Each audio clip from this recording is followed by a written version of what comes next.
Kleopatra ketujuh adalah Firaun sejati terakhir dari garis Ptolemy. Firaun Ptolemy adalah keturunan Makedonia dan penguasa garis itu telah duduk di atas tahta di Mesir selama 300 tahun. Kleopatra terkenal dengan kecantikan dan keterampilannya dalam merayu, tetapi orang seringkali melupakan bahwa pertama dan terutama dia adalah seorang penguasa. Dia pertama kali naik tahta pada usia muda dan di masa-masa sulit, dan menggunakan setiap keterampilan yang dia miliki untuk mencoba melindungi rakyatnya.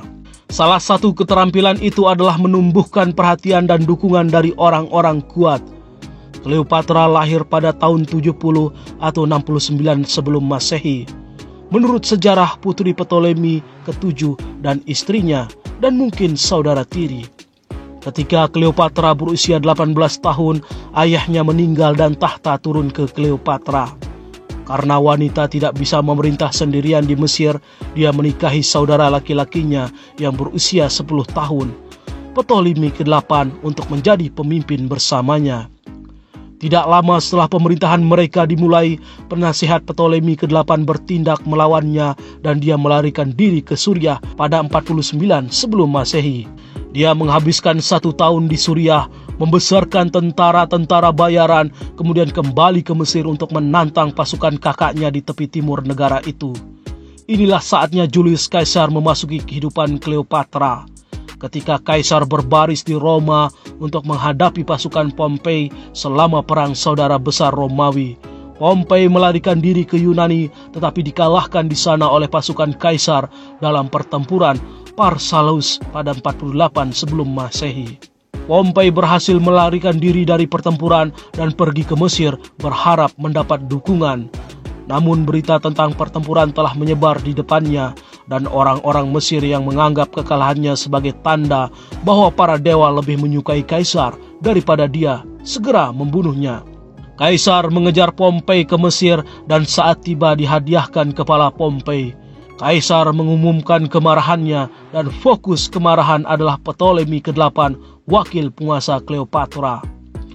Kleopatra tidak menentang penggunaan situasi untuk keuntungannya menurut Ancient Egyptian Online.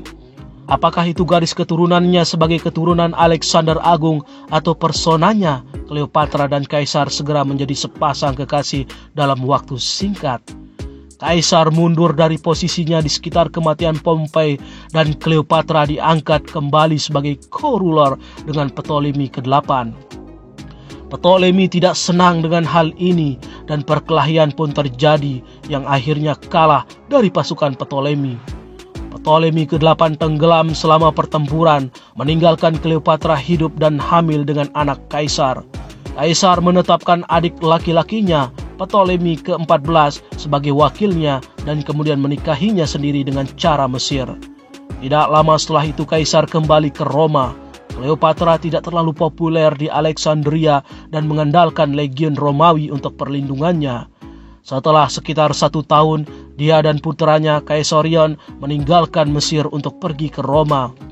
Tidak jelas apakah Kaisar dan Kleopatra melanjutkan perselingkuhan mereka saat dia berada di Roma. Tetapi diketahui bahwa Kaisar tidak pernah menyangkal sebagai ayah dari putranya.